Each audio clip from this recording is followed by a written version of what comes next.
ਬਾਬਾ ਜੀ ਕਿੱਥੋਂ ਆਏ ਹੋ ਤੁਸੀਂ?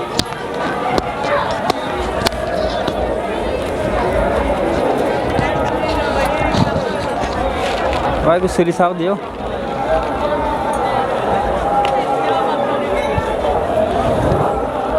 ਹਾਂਜੀ ਵੀਰੇ ਪੁੱਛੋ ਜੀ। ਹੁਣ ਕਿੱਥੋਂ ਹੈਗੇ ਹੋ ਬਾਬਾ ਜੀ? ਵਾਹਿਗੁਰੂ ਜੀ ਕਾ ਖਾਲਸਾ ਵਾਹਿਗੁਰੂ ਜੀ ਕੀ ਫਤਿਹ। ਦਾਸ ਰਜਿੰਦਰ ਸਿੰਘ ਸ਼ਸਤਰਧਾਰੀ ਕਵੀ ਸ਼੍ਰੀ ਫਤਿਹਗੜ੍ਹ ਸਾਹਿਬ ਜੀ ਤੋਂ ਜੀ। ਬਾਬਾ ਜੀ ਆਹ ਸ਼ਸਤਰਾਂ ਬਾਰੇ ਦੱਸੋਗੇ ਕੁਝ? ਜੀ ਇਹ ਆਪ ਜੀ ਕੁਝ ਕੁ ਰਵਾਇਤੀ ਸ਼ਸਤਰਾਂ ਦੇ ਦਰਸ਼ਨ ਕਰ ਰਹੇ ਹੋ, ਜਿਹੜੇ ਕਿ ਕਲਗੀਧਰ ਪਾਤਸ਼ਾਹ ਜੀ ਨੇ ਸਾਨੂੰ ਬਖਸ਼ੇ ਨੇ। ਕਿਉਂਕਿ ਕਲਗੀਧਰ ਪਾਤਸ਼ਾਹ ਜੀ ਦੇ ਬਚਨ ਆਉਂਦੇ ਹਨ, ਅਕਾਲ ਪੁਰਖ ਕੀ ਰੱਛਿਆ ਹਮਨੇ, ਸਰਬ ਕਾਲ ਜੀ ਦੀ ਰੱਛਿਆ ਹਮਨੇ, ਸਰਬ ਲੋਹ ਜੀ ਦੀ ਰੱਛਿਆ ਹਮਨੇ, ਸਰਬ ਕਾਲ ਜੀ ਦੀ ਰੱਛਿਆ ਹਮਨੇ। ਇਹ ਕਲਗੀਧਰ ਪਾਤਸ਼ਾਹ ਜੀ ਕਹਿੰਦੇ ਜਿਹੜੇ ਸਰਬ ਲੋਹ ਦੇ ਵਿੱਚ ਛਕਦਾ, ਸਰਬ ਲੋਹ ਦੇ ਵਿੱਚ ਬਣਾਉਂਦਾ ਏ, ਤੇ ਗੁਰੂ ਸਾਹਿਬ ਉਹਦੇ ਤੇ ਮਿਹਰਾਂ ਕਰਦੇ ਨੇ, ਮਹਾਰਾਜ ਰੱਖਿਆ ਕਰਦੇ ਨੇ ਉਹਦੀ। ਇੱਕ ਸਕਿਨ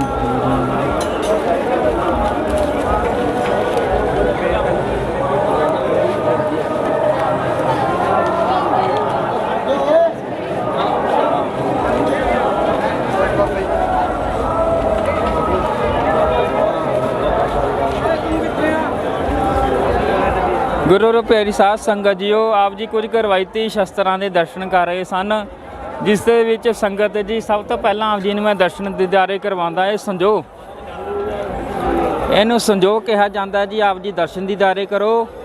ਗਰਦਨ ਦੀ ਰਾਖੀ ਦੇ ਲਈ ਜੰਗ ਦੇ ਸਮੇਂ ਪਹਿਨਿਆ ਜਾਣ ਵਾਲਾ ਲੋਹੇ ਦਾ ਪੁਸ਼ਾਕਾ, ਜਦੋਂ ਕਿ ਦੁਸ਼ਮਣ ਸਾਡੇ ਸਿਰ ਤੇ ਪ੍ਰਵਾਰ ਕਰਦਾ, ਜਿਹੜੀ ਇਹ ਸੰਜੋਗ ਹੈ ਇਹ ਸਾਨੂੰ ਦੁਸ਼ਮਣ ਦੇ ਵਾਰ ਤੋਂ ਬਚਾਉਂਦੀ ਹੈ ਜੀ। ਇਹ ਰਵਾਇਤੀ ਸਾਡੇ ਸ਼ਸਤਰ ਨੇ, ਜਿਹੜੇ ਕਿ ਜੰਗ ਦੇ ਮੈਦਾਨ ਦੇ ਅੰਦਰ ਬਾਬਾ ਦੀਪ ਸਿੰਘ ਜੀ, ਬਾਬਾ ਬੰਦਾ ਸਿੰਘ ਜੀ ਬਹਾਦਰ, ਬੇਅੰਤ ਜਿਹੜੀਆਂ ਗੁਰੂ ਕੇ ਨਿਹੰਗ ਸਿੰਘ ਹੋਏ ਸਨ ਪੁਰਾਤਨ ਗੁਰੂ ਸਾਹਿਬ ਜੀ ਦੇ ਸਮੇਂ, ਉਹ ਇਹ ਰਵਾਇਤੀ ਜਿਹੜੇ ਸ਼ਸਤਰ ਪਹਿਨ ਕੇ ਜੰਗ ਲੜਿਆ ਕਰਦੇ ਸਨ। ਸਭ ਤੋਂ ਪਹਿਲਾਂ ਆਪ ਜੀ ਦਰਸ਼ਨ ਦੀਦਾਰੇ ਕਰੇ ਹਨ ਸੰਜੋਗ ਦੀ। ਉਸ ਤੋਂ ਬਾਅਦ ਆ ਜੋ ਸੰਗਤ ਜੀ ਢਾਲ ਸ਼ਸਤਰ, ਢਾਲ ਤੇ ਕਿਰਪਾਨ, ਜਿਹੜਾ ਕਿ ਮੈਂ ਆਪ ਜੀ ਨੂੰ ਦਰਸ਼ਨ ਦੀਦਾਰੇ ਕਰਾਵਾਂ। ਢਾਲ ਤੇ ਕਿਰਪਾਨ ਜੰਗ ਦੇ ਵਿੱਚ ਆਮੋ ਸਾਹਮਣੇ ਲੜਾਈ ਦੇ ਵਿੱਚ ਵਰਤਿਆ ਜਾਣ ਵਾਲਾ ਸ਼ਸਤਰ ਹੈ ਜੀ, ਢਾਲ ਤੇ ਕਿਰਪਾਨ। ਜਦੋਂ ਦੁਸ਼ਮਣ ਨੇੜੇ ਆ ਜਾਵੇ ਉਦੋਂ ਇਹਦਾ ਵਾਰ ਕਰਿਆ ਜਾਂਦਾ ਸ਼ਸਤਰ ਦਾ, ਤੇ ਜਦੋਂ ਦੁਸ਼ਮਣ ਸਾਡੇ ਉੱਤੇ ਵਾਰ ਕਰੇ ਢਾਲ ਦੇ ਨਾਲ ਰੋਕਿਆ ਜਾਂਦਾ। ਇਹ ਦੋਵਾਂ ਦਾ ਸੁਮੇਲ ਆ ਜੀ, ਕਿਰਪਾਨ ਤੇ ਢਾਲ। ਇਹਨਾਂ ਤੋਂ ਬਗੈਰ ਅਸੀਂ ਵਾਰ ਰੋਕ ਨਹੀਂ ਸਕਦੇ, ਇਹਨਾਂ ਤੋਂ ਬਗੈਰ ਅਸੀਂ ਵਾਰ ਕਰ ਨਹੀਂ ਸਕਦੇ। ਇਹ ਦੋਵਾਂ ਦਾ ਸੁਮੇਲ ਆ ਜੀ, ਕਿਰਪਾਨ ਤੇ ਢਾਲ। ਜਿਸ ਤਰ੍ਹਾਂ ਤੀਰ ਤੇ ਕਮਾਨ, ਜੇ ਇਕੱਲਾ ਕਮਾਨ ਹੋਏਗਾ ਉਹ ਨਹੀਂ ਚੱਲੇਗਾ, ਜੇ ਇਕੱਲਾ ਤੀਰ ਆ ਉਹ ਵੀ ਨਹੀਂ ਚੱਲੇਗਾ। ਇਸ ਤਰ੍ਹਾਂ ਹੀ ਇਹ ਵੀ ਹੈ, ਕਿਰਪਾਨ ਤੇ ਢਾਲ ਇਹ ਦੋਵੇਂ ਜ਼ਰੂਰੀ ਨੇ।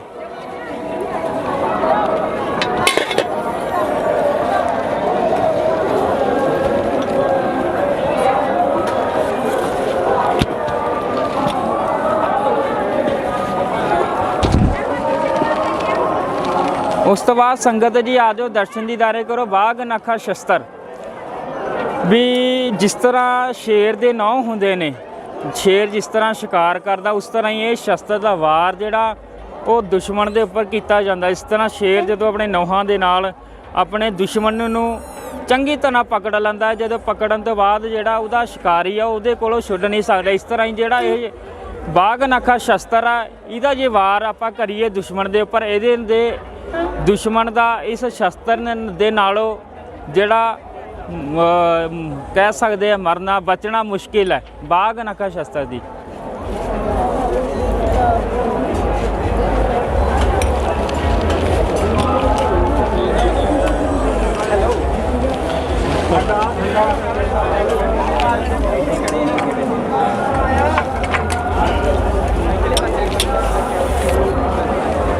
ਇਹ ਸੰਗਤ ਜੀ ਦਰਸ਼ਨ ਦੀਦਾਰੇ ਕਰੋ। ਸੈਫ ਸ਼ਸਤਰ ਕਹਿ ਦਿੰਦੇ ਹਾਂਜੀ ਇਹਨੂੰ, ਸੈਫ। ਇਹ ਵਧੀਆ ਜਿਹੜਾ ਸਪਰਿੰਗ ਸਟੀਲ ਦਾ ਬਣਿਆ ਹੋਇਆ, ਇਹ ਸਪਰਿੰਗ ਸਟੀਲ ਦਾ ਬਣਿਆ ਹੋਇਆ ਸੈਫ ਸ਼ਸਤਰ ਕਹਿੰਦੇ ਹਾਂਜੀ। ਜਿਸ ਤਰ੍ਹਾਂ ਬਾਣੀ ਦੇ ਵਿੱਚ ਬਚਨ ਆਉਂਦੇ ਹਨ, ਅਸ ਕਿਰਪਾਨ ਖੰਡੋ ਖੜਗ ਤੁਬਕ ਤਬਰ ਤੀਰ, ਸੈਫ ਸਰੋਹੀ ਸਹਿਤੀ यह है हमारे पीर। ਇਹ ਸ਼ਸਤਰ ਸਾਡੇ ਪੀਰ ਹਨ। ਕਲਗੀਧਰ ਪਾਤਸ਼ਾਹ ਜੀ ਨੇ ਇਹ ਬਾਣੀ ਦੇ ਵਿੱਚ ਬਚਨ ਕੀਤੇ ਹਨ ਜੀ। ਸੈਫ ਸ਼ਸਤਰ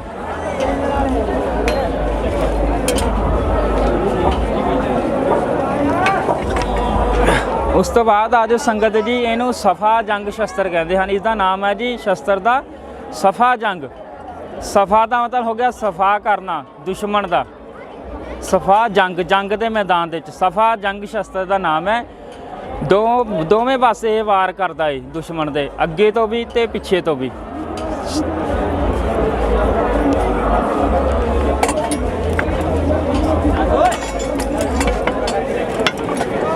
अरे बाबा सेट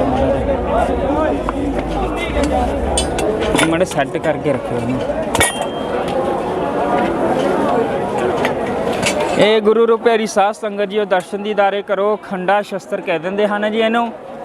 दो धारा शस्त्र आ जी, आमो सामने लड़ाई दे विच वरतिया जाण वाला शस्त्र आ जिन्हों कहते हैं जी खंडा।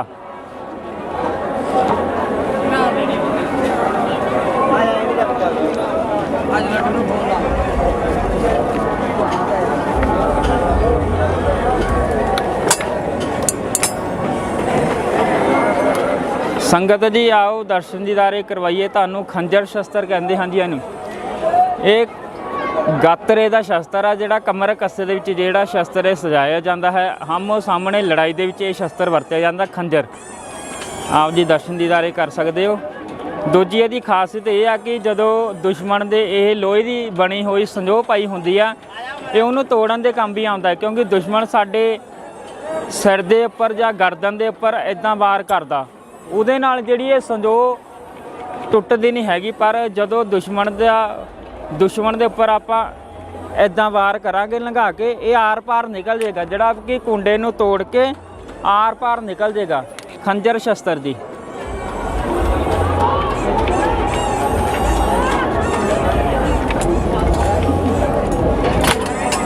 ਬਾਕੀ ਹੁਣ ਦੇ ਸਮੇਂ ਨੂੰ ਮੁੱਖ ਰੱਖਦੇ ਹੋਏ ਸੰਗਤ ਜੀ ਜਿਹੜੀ ਆ ਕਿ ਪਿਸਟਲ ਦੀ ਡਿਮਾਂਡ ਬੜੀ ਹੁੰਦੀ ਹੈ ਸਿੰਘਾਂ ਦੀ, ਪਰ ਉਹਨਾਂ ਦੇ ਕੋਲ ਉਹਨਾਂ ਦੇ ਜਿਹੜਾ ਸਰਕਾਰੀ ਕਾਗਜ਼ ਕਾਰਵਾਈ ਨਹੀਂ ਹੁੰਦੀ।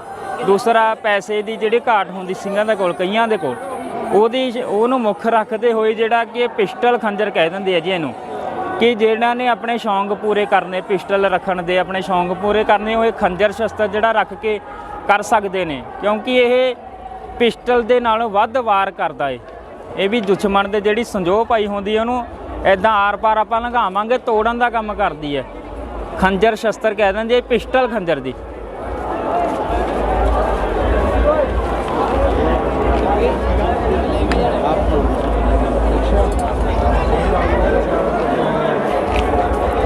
ਸੰਗਤ ਜੀ ਇਹ ਵੀ ਸ਼ਸਤਰ ਦਾ ਨਾਮ ਆ ਜੀ ਖੰਜਰ।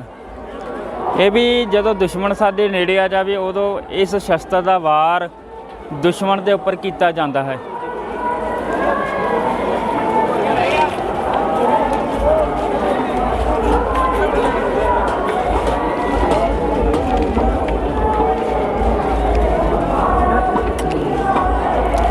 ਆਪੇ ਤੀਰ ਕਮਾਨ ਫੜਾਇਓ ਇੱਕ।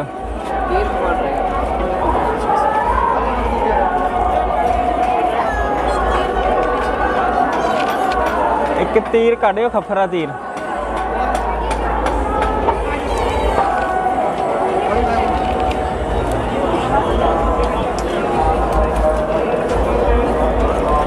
एक आ कर दो,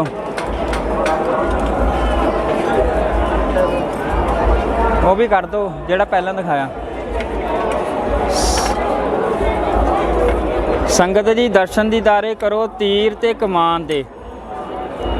ये अनियाला तीर है जी। आप जी दर्शन दीदारे करो। अनियाला तीर कहा जाता है इसनों जी। जे दुश्मन के उपर इस तीर का वार करिए, जिस तरह जे दुश्मन दे इदां अंदर चला गया, जे इनू बाहर कड्डांगे दो वारी वार करदा, इनू कहंदे हैं जी अनियाला तीर। उस ते बाद आ जाओ जी इनू कहंदे हैं जी खफरा तीर। ये दोवां दी शेप अलग अलग है। आप जी दर्शन दीदारे कर सकते हो। अनियाला तीर ते खफरा तीर।